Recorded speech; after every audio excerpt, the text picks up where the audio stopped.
underlying principles about what we're talking about and the trend that's going to keep on happening for some time to come is things you can predict and know which direction things are going. You know, and in fact, I think we'll get to that. Let's talk a little bit about how we know the display technology has changed things, but I won't jump ahead because I know you've got a slide on that in a couple of minutes. Sure, sure. Well, let's just introduce the concept and then we'll get started. So the we're calling this presentation right now, the visual web. And what Warren pointed to in his introduction and what we've been sort of telling you, the idea that we're going to be talking to you about is this rise of the visual web. And let me tell you for a second what I mean by that. I just want to clarify because at first, Warren completely argued with me about this and said he didn't like it at all. I'm talking about where you're seeing, and particularly I'm speaking about the social web, because that's pretty much where I eat, sleep, breathe, live, is this increasing importance on photos and images and video, right? The visual elements or the visual assets are becoming increasingly important in any social strategy, and I think there are several reasons for that. And Warren, I'll list some, and then I know you've got some thoughts, excuse me, on this as well. But first of all, just technology in general. So the ability to photos and videos are heavy.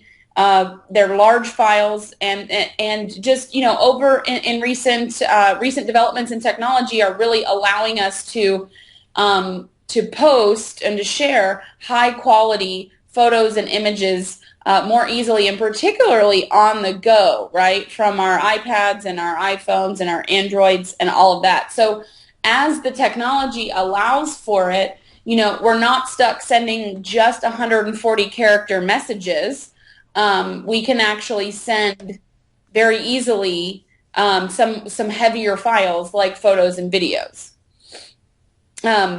Also, I think the platforms in and of themselves are tending to favor these types of images. So in other words, Warren, you mentioned to me in one of our conversations that every time you look at Facebook from your iPad, your entire stream is nothing but photos.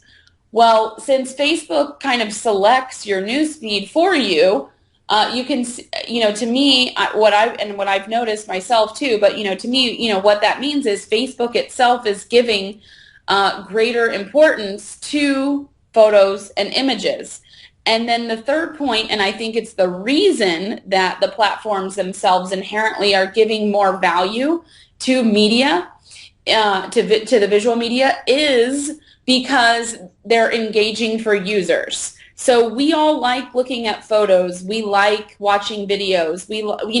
Human beings are visual creatures. It's for the most part, it is the human being's strongest sense is their visual sense.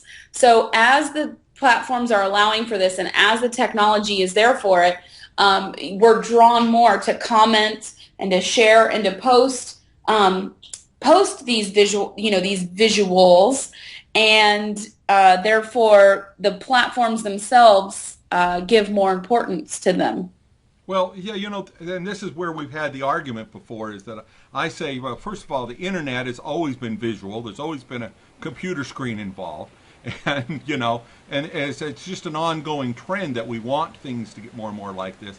And if you think about it, I studied communications theories decades ago, and they were saying that nonverbal communications used to be a big deal. I remember when they started talking about body language. It was a book called Body Language, and that's how we learned about it, was that, most of communications was things beyond the words that we say and the things that we write down. And today those nuances are a lot easier to communicate, because we can have more video and more pictures, and pictures worth 1,000 words. These are all trends that have been going on forever. The technology's just really changed, and in allowing for it now. And I 100% I do agree with you on that. I just, where I'm coming from, and again, I agree. It's everything's been visual. There's always been a screen, all of that. But just a few years ago, when you were developing a social strategy, and we're gonna get into strategy in just a little bit. Is at least for me anyway. There was less importance for me on developing different size graphics with different functions. I could tweet all day long 100 times a day and have an effective Twitter strategy and not really have to give or place as much importance on sharing media, the visual media like photos and videos like we do now. I think 2009 or maybe it was 2010, everybody said was the year of YouTube, right? It was the year that video marketing became essential in your business or some cliche like that.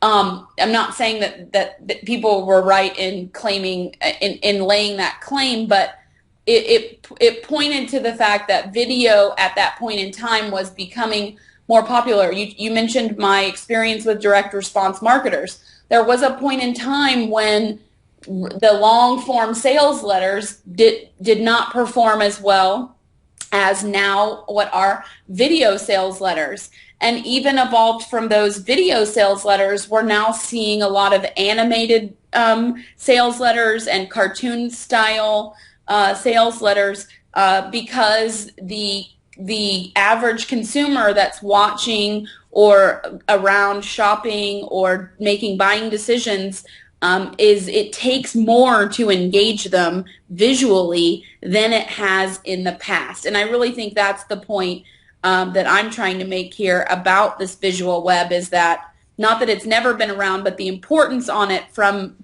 in terms of your social strategy is bigger than it ever was before. Right, and I'm looking at a longer term, and I think I'm saying the same thing in a different way.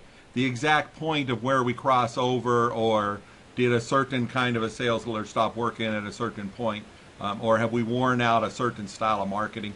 To me, is not as important as taking a look at the overall trend.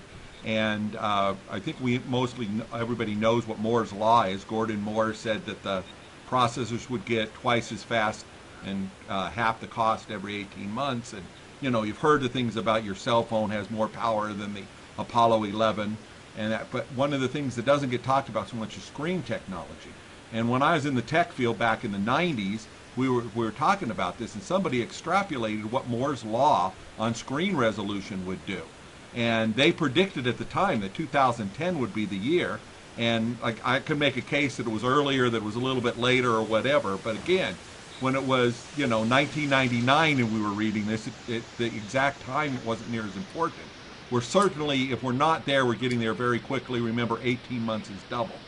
And what they said was, because if you remember, trying to read on a computer screen 10 years ago, or heaven forbid 20 years ago, what you could read on screen, you had eye strain, resolution wasn't good, they took forever to load things like even a photo, let alone a video. And, and it just kept getting better and better. Well, you could plot on a chart with Moore's law and see that what they predicted was the point at which the resolution of screens would be better than the resolution of paper was somewhere around 2010. And sure enough, we're past that now a couple of years, and it's getting better. And you get to the new Retina displays from Apple, where they have resolution that's just gotten better than what paper is. And remember, no matter what that is, you've got to predict that in 2 years from now, it's going to be even better. And so it's fun to watch, like say, newspaper publishers say that they're going to get along with what's going on and change things and catch up. And you just know that sooner or later the screen's going to look so much better that people aren't going to want to read that. Before there was an iPad, there were other tablets, other people trying to do things like that, and they just got to a point where they got them right. And you can say it's because Steve Jobs is a genius, or you can say it was just time for it to happen and somebody did it. Either way, we're at that point now, and it's going to just keep getting more and more that way. So if you're not looking at how people are sharing messages with visual and how you're planning your campaigns for the people that are interacting and sharing socially with digital, you're missing out with the visual. Did I say? I mixed up visual and digital there, but if you're not looking for the visual, you're missing out on your whole digital media plan. Yes, yes, and you pointed a lot to technology, and I think that the new we'll go briefly about this and then go into the next slide because I'm sure people are now visually tired of looking at just the two of us here. These are actually images from us speaking last year at DW Expo. Right. We're breaking our own rule. We should have changed the slide by now. Yeah, exactly. But Apple just recently, the recent unveiling of the new MacBook Pro was moving to the Retina display, which people that have used it have told me that it's just incredible. And they've gone back and looked at some of their other even relatively up-to-date devices, and it's just not the same experience. So, all right, well, let's hop into this then. Here's a picture of timeline and from Facebook. You guys are very familiar with this, and this is very visually engaging on many, many levels, from the cover photo to the avatar itself, to the friends and photos and the map and then the likes. Everything here is your eye is drawn, and everything that you're that you're being called to look at here is very visually driven, and that's almost redundant to say, but there was a point in time when your likes, for instance, the pages that you had liked on Facebook were simply in a list of hyperlinks. Now there's actually they're actually displaying images from the pages that you've liked. That is a change that is going along with this trend that we're talking about here. There's a link from an article, and I don't have the source here. I apologize, but it was an article called "The Visual Revolution" on, I believe, Social Media Today, although I could be mistaken. But basically, one Harvard Business School study estimates that about 70% of all the activities that happen on Facebook, from you uploading your own photos to just even browsing of content, have you ever sat on a Saturday morning with your coffee and just browsed through people's photo albums of your friends from high school to see what they've been up to over the past 20 years? If you haven't, then you're not me, but I've done that before. So all of that they're saying is revolving around uploading is revolving all around photos. I love that little saying, it's the pictures, stupid, right? It's the picture, stupid. That's one of the time on Facebook, the fact that Facebook is the largest network, all of that is kind of sort of being pinned on, whether accurately or not. And it's called Facebook. Facebook, exactly. Good point there. Warren. And I know from a strategy perspective, working with my clients and my products, that my posts that have an image, even if I just go pull a random image of a cat and post it with a status update that says having lunch, that post is likely to show up in the news feed of my friends. Is more likely to show up in the newsfeed of my friends, and B, to get the resulting, as a result, it will get more engagement, simply because a status update I would have normally posted just as text now has, even if it's an unrelated, but still has some sort of image attached to it that Facebook will give preference to that status update. So that, Facebook and the other sites too that we're going to talk about in just a second really are kind of, giving the users, what they really want, but it is sort of a chicken or the egg, right? Or the cart before the horse. Users want to interact and engage with images, and so they're showing them to you more, and then sort of the more they show them to you, the more you, interact and engage with them. I just thought of something to put in here, Warren. I have one of my students from my Let's Get Social program has a page where they were uploading those graphics that say, they kind of have the arrow that point to your avatar, right. And they something like, this guy is,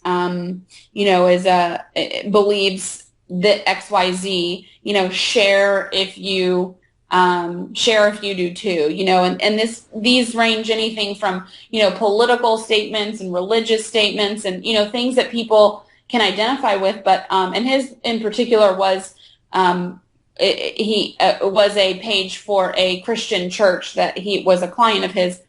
And I mean, he messaged me, he posted something on a Friday and messaged me on a Monday morning, something like 60,000 shares. Wow. Over the course of a weekend on a single post that was, a graphic image. And that really was my first clue. I'm going to grab some screenshots. And his page grew. Interestingly, his page only grew to 20,000 fans, even though he had gotten the 60,000 shares. He obviously had tapped into what his target market cared about. And, this isn't intuitive, and it's things that we're testing and learning about. Even though we're talking about the visual revolution, about the visual web, about this is the way that things are going and you can count on it. I remember the first time you changed your timeline to the or your profile to the timeline, and my reaction to it was, gosh, they've turned Facebook into MySpace. This is just going to ruin it. I didn't say that because I don't normally say it's going to ruin it, but it was that type of an emotion of like, ooh, what's all this junk on there? And it wasn't long until I found that when I go to somebody's page and they don't have the timeline and they haven't bothered with the visual, I know there's somebody who's just not getting it, or maybe not logging in every day, or the kind of person that is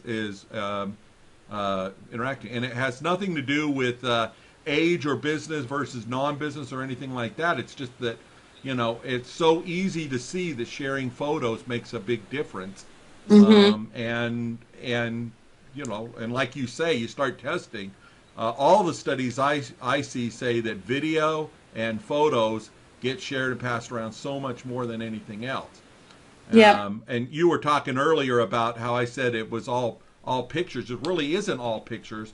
Just when I get done answering my mail and getting into the discussions I'm in, where I spend most of my time on Facebook, that's text.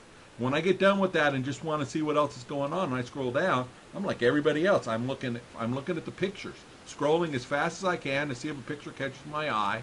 And if it does, I check who it is and what the picture is, and then decide whether or not I'm going to interact with that person.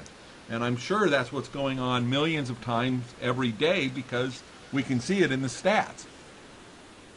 Yes, absolutely, absolutely. And I'm jotting down some notes here of some things that we can save for our DWE Prezzo that you just reminded me of. But there's still a few things we're going to need to research and change on this. But sure. It's just like, as we're doing this, it just keeps coming out to me as so much of this is what the future is going to be, and I think we're on to something. And I do, by the way, and the other thing is interactivity. I sure hope that anybody watching the webinar make sure to leave us comments and tell us about things we're missing out on, because it is changing that fast. We do need everybody's input.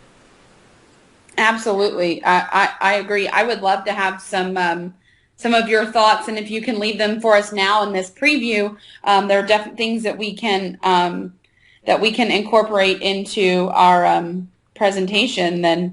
Then we definitely will, and of course we'll be better. And even though we're talking about things as if this is stuff we've noticed and kind of looked at, both of us, especially Kate, does a whole lot of testing on these things, trying two different things and finding out which works. My approach is a little bit different. I'm prone to try to tweet 20 things and see which one gets a response. And in my own Twitter stream, Kate is much more methodical about it and could show us some outstanding tests about what works and not. So that's, we feel a little bit qualified to tell you where things are going because we've been watching this space. And so let's go ahead.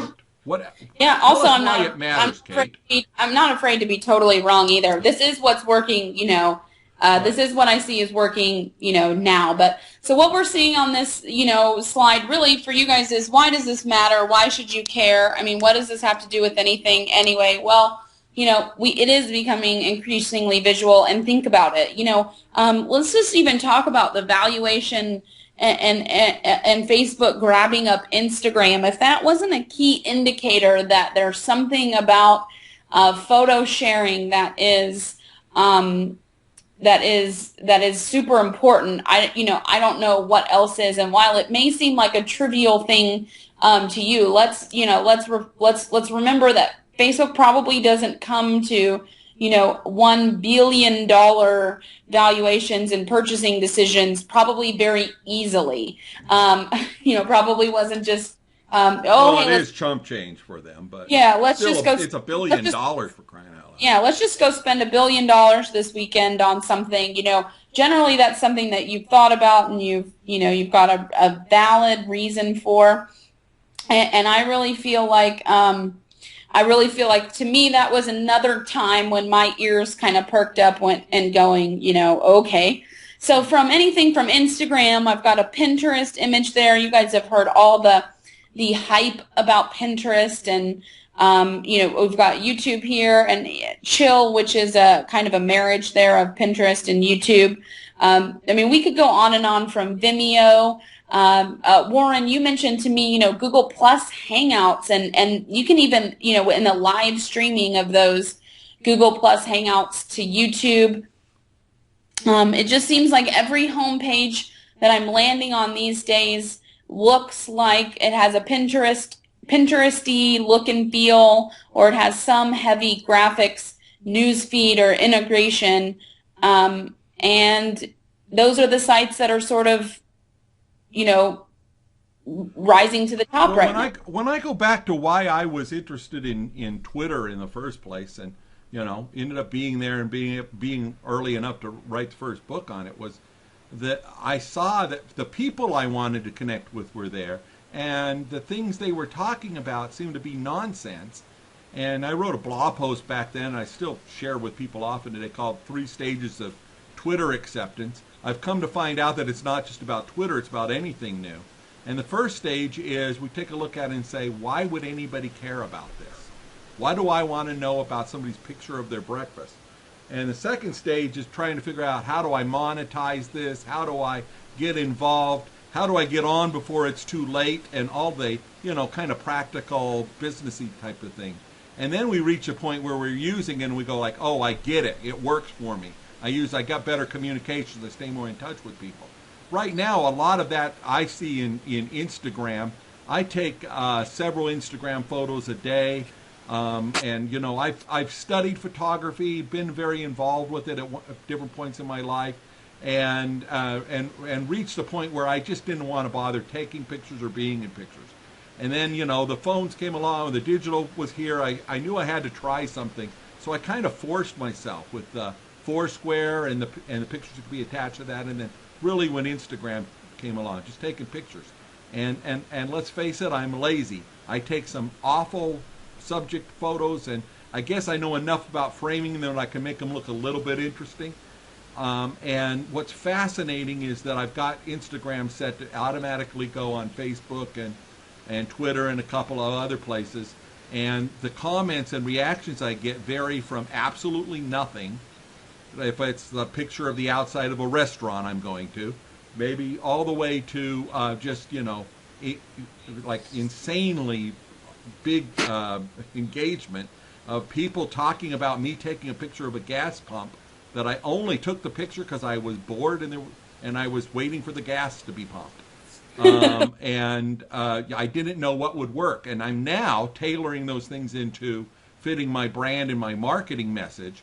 Maybe not the gas pump, but a lot of the things, so that we're giving people a reason to talk. And there's one thing that's just like that 3 stages bit. One thing I'm noticing is that they don't care that it's a horrible idea for a picture. They care about whether it's a friend that's sharing it. So that we're now experimenting with engaging with the people that are really big on sharing things. If somebody's sharing a picture of their wedding, they care about that day. Somebody's sharing a picture of their kids, of their pets. Those are why those things are so popular to be shared, because we all have those shared experiences. And I think we're going to find that as we tie our brands and our company stories into that, they're going to just be insanely great marketing things. Obviously, all the numbers we're seeing on Pinterest right now is it's driving tons of traffic. because people click on things. One test I've just done is to take a silly quote card that had it wasn't a motivational quote, it was just something silly. And I posted that, tied it into my, to go to my blog, to just look at the front page of my blog, and then did some promotion on that. And sure enough, it just took off. People wanted to share, repin it, and comment on it. And it wasn't so much that the comments were meaningful of, I want to buy your product.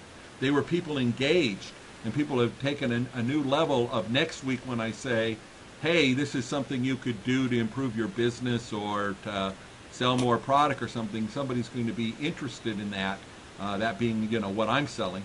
And it's because they know me. One thing that I've learned in all of my study of marketing is nobody wants to be sold to, but everybody wants to buy. And we want to buy from people that we know, like, and trust.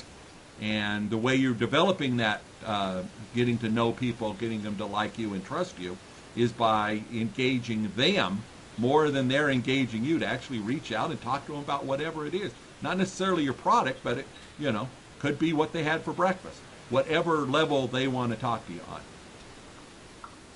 Really, really, really good points, Warren. So let's talk. You started bringing up some tactics. So I think let's just talk about a few tactics. And again, given this is the visual revolution or the visual web presentation that we're working on, this slide is not in line 100% with text.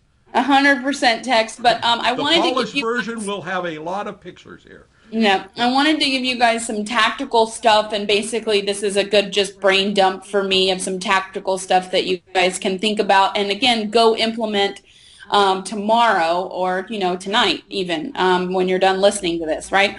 So first of all, don't get stuck in that it's just photo, it's video too. It's also graphics. So it doesn't have to be, an actual picture. It can be a graphic, or it can be a cartoon or a doodle, just any visual representation of something.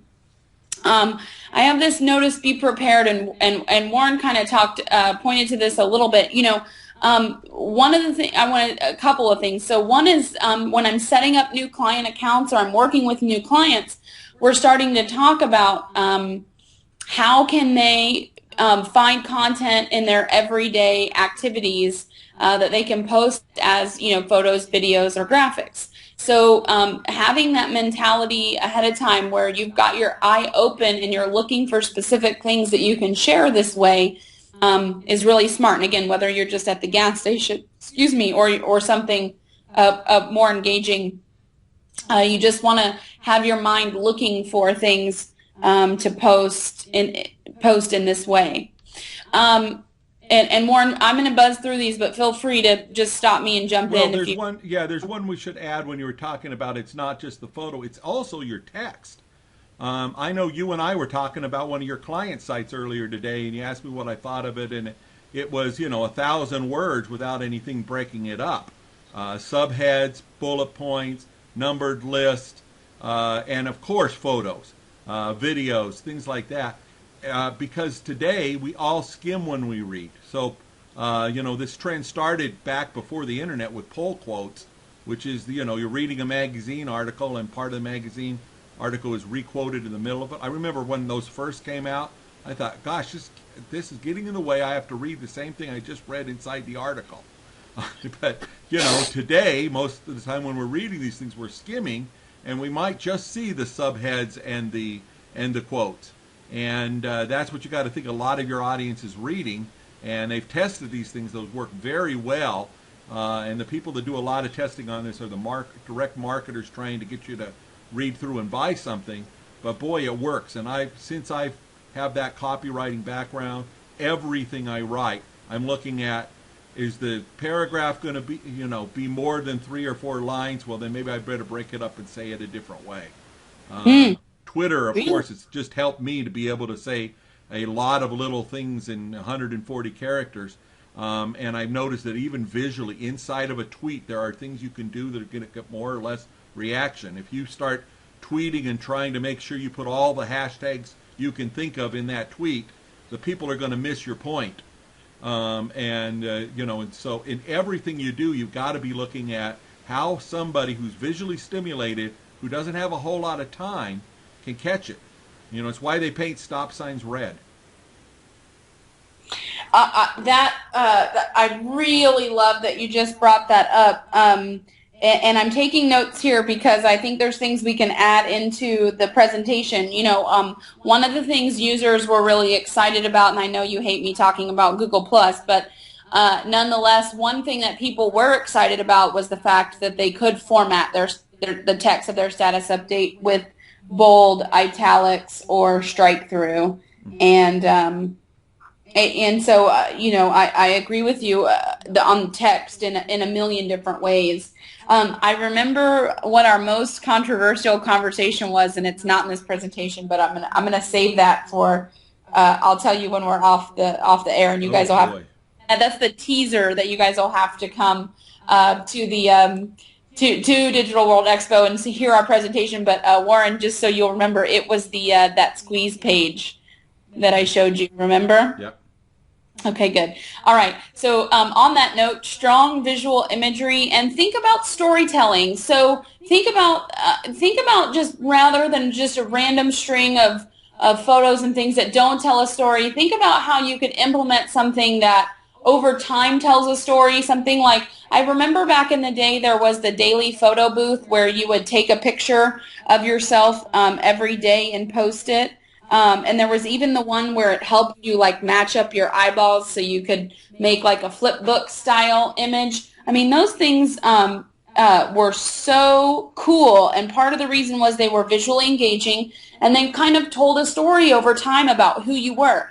So whether you're the business owner, or if you're here just as a social media manager, or you've got clients, or you work kind of in a corporate setting, how can you tell the story of your, of whatever it is that you're talking about? How can you tell that story through imagery using social media? One of the things that Warren and I talked about that I think you guys really should be thinking out, particularly if you have a local type business where people show up, or if you are, a hotel, or if you host live events or trainings or workshops, give people something to take photos of. Give them something to take photos of and share. When I used to host parties, I used to host, big networking parties at the conferences. One of the things that we always do is have the photo booth, for people to come and put on the funny hats. Warren, we have a photo booth picture of us from an Austin event. Yes, I've done what I could to bury it, but it is out there. It is. It's on my Facebook profile. And one of my other ideas was, have funny things like cardboard cutouts or put wall posters that give people an excuse to come over and take a picture of themselves or their friends or whoever and share it. You could do this in a lot of different ways. If you, Warren, you have some examples of if you're a museum, or if you're a casino, some ways that people can implement this that you were thinking about. Well, yeah, we were talking about what happened when I went to the Mandalay Bay and saw the sharks, and it's happened in a few different places, but this is the one that really stood out because I remember it's one of the few times that I have adult children, and we had most of them there, and we had a chance to get together, and we're going to go see the sharks. And so here we are, 6 or 7 people walking through, and the first thing they do is give us headsets so that we're not talking to each other. We're both all going out on our own. And I've seen this in art museums and different things like that. But then I'm listening to it, and of course I got totally into it. I certainly didn't want to go with the group because I wanted to hear the explanations about the things I wanted. It was an individualized experience, and it enhanced it, no doubt about it. Well, just today I'm reading about a study that's come out from what IBM is working on, and it's augmented reality. You know that today you can take your cell phone into a grocery store and scan a barcode and find out more information about it on the web, or find out is somebody else selling it for less or anything like that. But augmented reality is getting the next step is that they really don't need to scan the barcode. If you'll just hold your camera up to an aisle at a grocery store, it'll start telling you which products you're interested in and what you wanted to know more about. And you know, is it a dietary restriction? Is it you know, is a certain kind of food you like, or did you want to get certain ingredients in your food or not have certain ingredients in your food? That kind of data will be able to be displayed. You know, and I don't think we go quite as crazy as putting on the goggles and seeing everything with some extra pop-ups, but some of that technology is going to come into where it can enhance things in real time. Well, combine those experiences together with what we're doing in the social web, and you'll find out that if I am looking at the shark or at the you know, the can of beans and I want to know something more about it, right now I can pick up my cell phone and talk to somebody else. But when it starts getting augmented with the data that's in there, say like in an Amazon listing today, or in Netflix when you're choosing a movie and it goes out and looks at your social graph and what other people had to say, I know that I'd rather buy something that my friends are recommending than something that has the most data on it. And so as we connect these things together, and we're looking out a few years in advance, but I think it's incumbent on anybody planning how to market now to be looking at that. Not that it needs to be in this year's budget, but next year's budget. You know, if not next year's budget, your competitor might be on it before you. Is that what can you do to enhance the experience of what you're selling? So if I stay at your hotel instead of the place across the street, what am I going to get that enhances the experience? And I think in 4 or 5 years, we're going to start to expect some of these things. Really good forecasting there. And I agree with your ideas on the interaction, and we'll expand on those in a little bit more. I believe when we get to what's it called? Digital World Expo. Yes, I know the webinar's gone long, Kate, and it's getting late. You forgot why we're doing the webinar. I know. All right, good. All right, so we don't keep people any longer. I'll just bust through these. So you want to create what Warren was pointing to is creating your graphic and image strategy, your plan of attack for the different platforms. Plan that ahead of time, and definitely include your on-site image strategy. Again, if you've got that real estate to take advantage of. Those of us that have virtual businesses don't have that, but if we host live events or or host things where we invite clients and customers and people basically into a setting, whether it's a party or whatever, give people something to tweet about.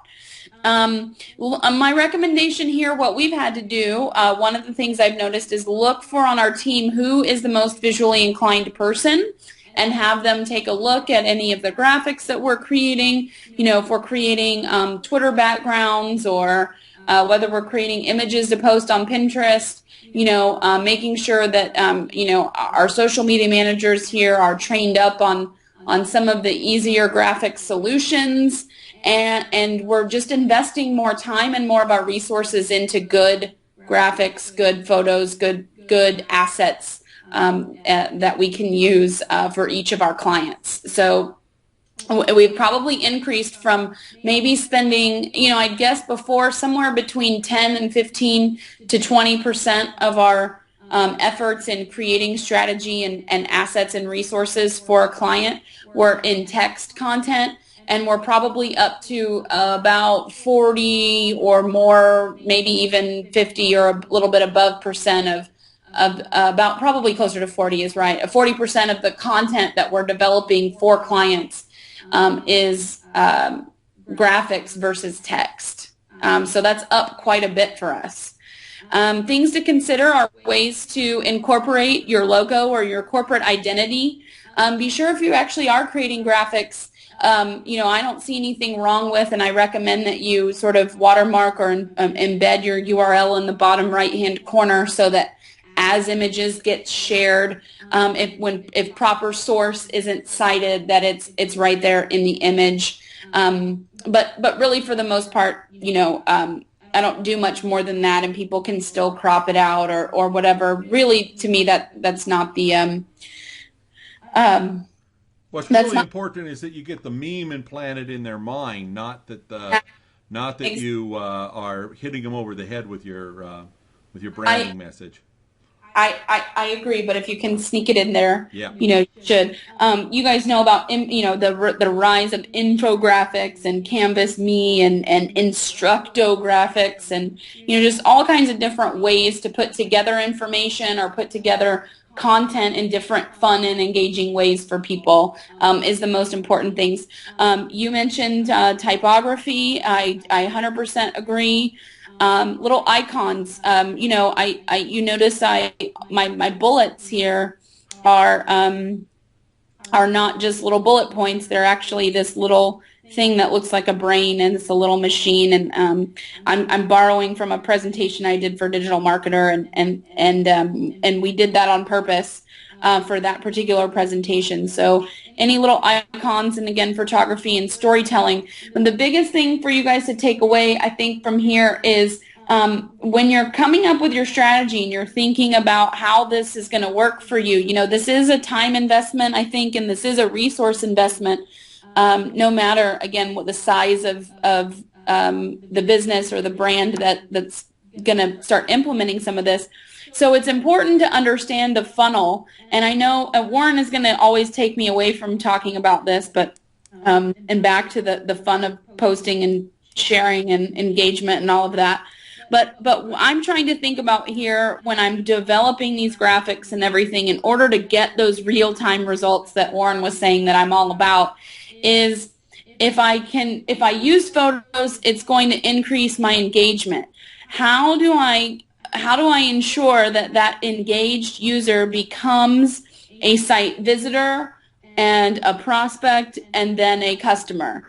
And again, not in a way that's hammering them over the head, but just so that you've thought about what that kind of looks like. Because, otherwise, if you just go out and post a bunch of photos and all of that, you may come back to me by September, at Digital World Expo and tell me, well, Kate, I went out and took, I started using Instagram and took pictures and posted them, and I didn't get any business results from it, and it was not useful. So you want to think about what types of content to share, and again, it's not the type of content you'd share all the time, but some of it needs to be relevant to business, so that you let people know that that's kind of what you're about. And then the rest of the time, it's the fun, get to know you stuff.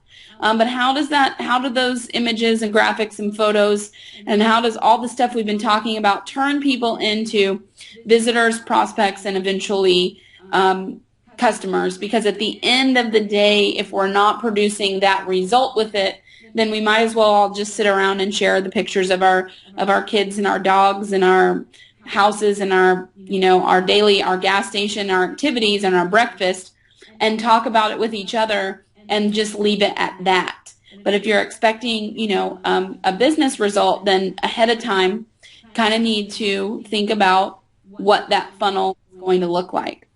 Well, I'm feeling very impressed that you think that I move away from this, because actually this is where I base everything I do. I'm here for business. I wouldn't be online or using social media or attending the conference if it wasn't good for my business. But, I know. I want to quote Chris Brogan, who said that you should always have something ready to sell, but you should never be seen as somebody that's trying to sell something. Well, there you go. Well, I just meant, and I should take that away. I should take back what I said.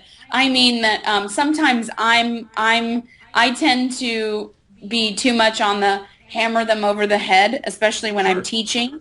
And so I don't want you guys to think that I mean you should, every post needs to lead to a customer, such that you're hammering people over the head using images with your marketing messages, and you just become a new kind of This is a message that I've been hitting people over the head with, is the need for knowing an ROI really comes back to not, is Facebook going to make me any money, but it's really like, am I in a business that's making money? Do I understand how my department will make money? how my employer will make money if I do better, and what do those goals translate into something we need more of. Quite often that comes back and somebody says, well, I know what I need. I need more traffic at my website. Well, if it's not qualified traffic, if it's not people that are interested in buying, and that makes a difference too. So we go into all of that when we're consulting somebody, but I just wanted to, before we cut off, give a little bit of a promise of what else we're going to add to this. One is the psychology I'm working on. You know, in visual, I'm just starting to work on this right now, but it's there's some really good work out talking about how we have two selves. We have the present self of what we're experiencing, and we have our memories, and quite often we wake up and find out that what we're experiencing right now, you may be looking at the webinar and saying, well, that's just a bunch of text on a slide. But the anticipation of coming to the webinar, the anticipation of coming to Digital World Expo, the anticipated memory becomes a big thing of what you do. And having the visual, having the things that you can share with people, and making that part of the story becomes very important. The other thing that we really have to add to this, and we've just got reams of data, but we've already used up our time for today, is the case histories of the people that are doing this and what real results are coming from it. Just want to make sure you know that's what we're all about. We are very much results oriented, even though these principles today have been to try to get you to think about how you might be more visual in thinking about getting more visual. So what have I missed, Kate? Anything else we need to add? Well, we've got some other things we're going to share. I mentioned that one sales page and how visuals, you know, relevant, not relevant, and what types of images. Inside of that conversation is also, you know, there have been plenty of studies about what types of images go in Facebook ads, and so I'm going to get into that whole.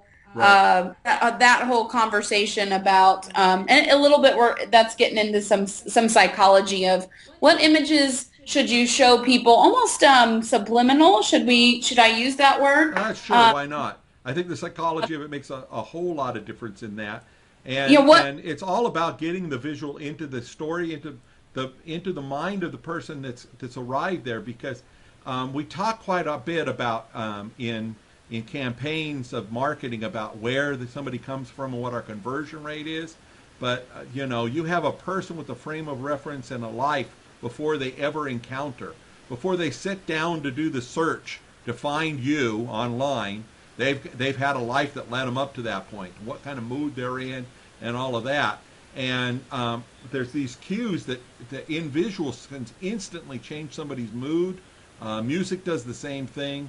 And we can put somebody in a frame of reference and get them, you know, a frame of mind to be looking at the kind of things before we ever even actually market to them. And this is where we're studying, this is where we're going with this, because we know that just like everything else I do, I test these things, and what works is what I share with you. Today it's been a little bit more ideas, but mostly this is all based on we do these things, we see what works, and we report them on them to you. So look forward to seeing you at Digital World Expo. That's coming up September 27th of 2012. And there should be on the page where you registered in the system to see this additional information about that. And we'll look forward to seeing you in Las Vegas in September. Bye, everybody. See you there.